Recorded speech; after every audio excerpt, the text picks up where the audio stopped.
Hello there everybody, my name is Roy and welcome to my shop here at Telecron Time. Today I'm going to be introducing you to this little guy. This is a very cool Revere clock made in 1937. The model is unknown.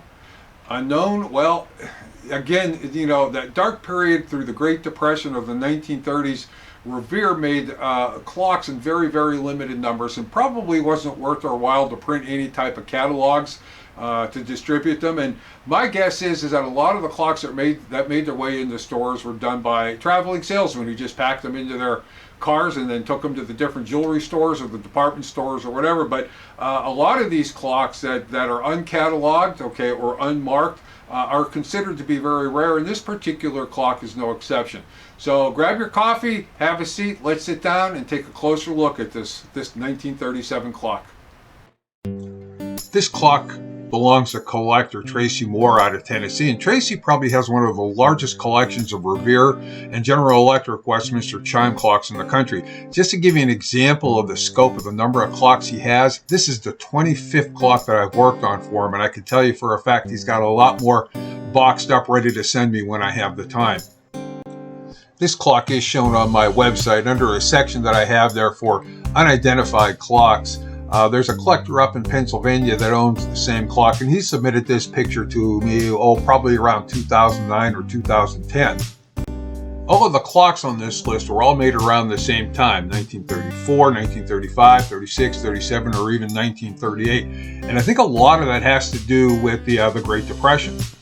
Typically, Revere would stamp a 3-digit number on the bottom of the cases, and that would actually be the model number. But for some reason, during this particular period of time, they didn't do that on every clock they made. Since clock production was very low during these particular years, it doesn't appear that Revere put out any type of sales catalog whatsoever. I can confirm that Tracy's clock was made in 1937, but what I cannot confirm is how many of these particular models were actually made, and come to think of it, how many are actually still in existence. So I mean, if you take all those factors into consideration, it makes this particular clock quite rare. Alright, so let's go ahead and start taking a look at some of the problems here with Tracy's clock. The first thing I want you to notice is the second hand. Watch as it moves. It moves in a start-stop type of movement. Now, that could be an indication that the second hand itself is just loose into the shaft, or it could indicate that there is a problem with the rotor. However, I did run this clock for a while, and it did keep good time. It stopped on me one time, right at the quarter hour, which indicates there's a problem in the chime tray.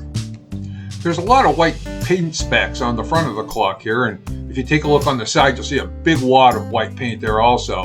And then as we turn the clock over, this shows the typical scratches, nicks, different type of things, you know, that these clocks accumulate over the years. I mean, you can see there's a buildup of dirt or wax or probably even smoke damage on this. Again, this is all typical of clocks this age. And this particular side, this shows a lot of the same. Lastly, take a look at the movement. You can see it's very dirty. This is a pretty good indication that this movement has never seen any service since the day it was made. And I also noticed that he's got broken chime rods down there in the base, so we're going to have to replace those too. So Tracy was thinking ahead and sent me some parts here. He sent me a spare rotor just in case I needed it, and a cloth cord from our friends at Vintage Wire and Supply Company. The last component of this clock is the back door, which is in really good condition. Paper is complete. That thing is not cracked or chipped like they usually are. Alrighty, enough chit chat. Let's get to work and see if we can't bring this clock back to life. Well, a little bit more trouble as I removed the chime rods. I found the soundboard is completely cracked all the way through. Not only that, but it's coming loose there on the end. I'm going to run a bead of epoxy through that crack and then go ahead and paint that bottom down in a satin black. So I got the rotor out and grabbed a spare coil here, and if you take a look at that rotor, you'll see the shaft on that is hollow. This particular rotor was not designed for this particular clock. Even though it does work, it's actually made for time-only clocks from the early 1930s. But that's going to help me out here because I can go ahead and stick the second hand into it, and we can see how it turns. And if you notice, it's turning very slowly, very erratically. So right away, that's telling me now there is a problem on the inside of the rotor and that this particular rotor is no good. Now I did the same thing with the other rotor that Tracy sent me, and I used an output gear on the shafter, and you can see it is turning correctly. So the bottom of the clock is all done. That crack is all filled in with epoxy, nicely painted. I did clean the clock. I got all the paint off of the front. Got that big paint spot off of the side there also. The rest of the clock I did sand down in 220 because I needed to open up some of those old wounds. So now I'm going to go ahead and hand rub the first coat of oil into this case, and I'll show you what it looks like momentarily. And here you go, we're off to a good start. Take a look at this. This came out really nice so far. Now you might be asking yourself, are the scratches completely gone? No, they're still there. What I did is by opening up those scratches to expose the bare wood, the oil actually penetrated in there and brought back the natural color of the wood. I didn't use any dyes or any type of stains whatsoever.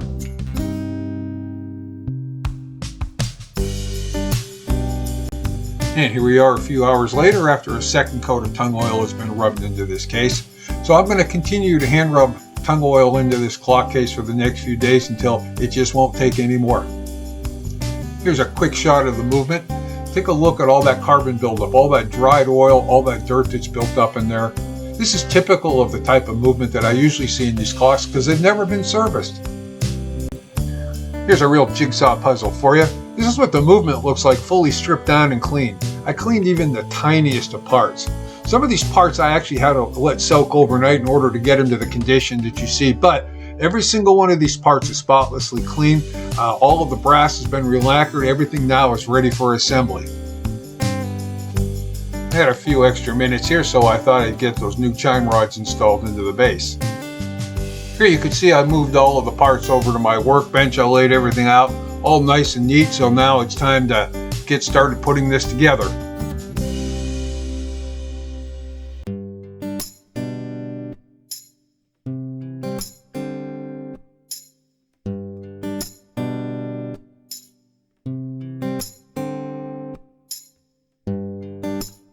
Check out this completed movement. Now that's what I'm talking about.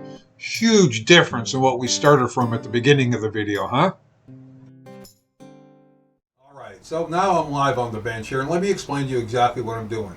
There's three phases of testing that I put these clocks through. The first phase is after I have the movement assembled, I actually test it and try to make as many adjustments as I can with the movement out of the case. Then the second phase I go through is I just jerry-rig the movement inside the case. It's not in there permanent. You can see I'm missing a lot of parts, and the same thing on the back. I'm still missing quite a few things. And what I do here is that now I'm just going to test it inside the case just to see how it runs. And I usually let this run for about 24 to 48 hours before I put it through the third phase, which is full assembly of the clock and then setting the clock up for a good week and making sure that there's no bugs that develop in it. So right now, as you can see, I have the clock set for about 2:45. I tried to make as many adjustments as I could on this movement before I put it back in the case, but that's no guarantee it's going to run right. So what we're going to do is we're going to go ahead and check it. Now the owner told me he believes that this clock has not chimed in decades. And judging by the condition of everything, I believe him. So I'm going to go ahead and take the plug, put it in, and let's get started on this.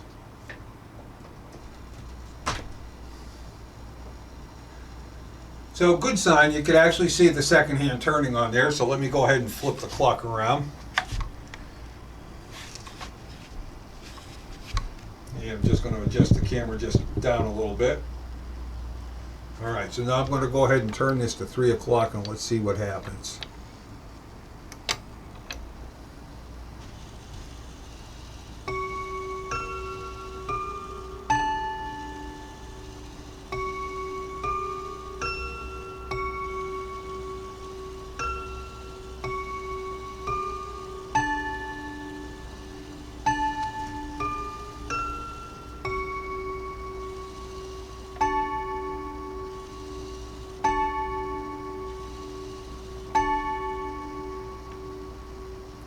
Well, pretty much what I expected. So, all right, up on the shelf it goes for a day or two, and then hopefully at that point in time I'll have a completed clock to show you.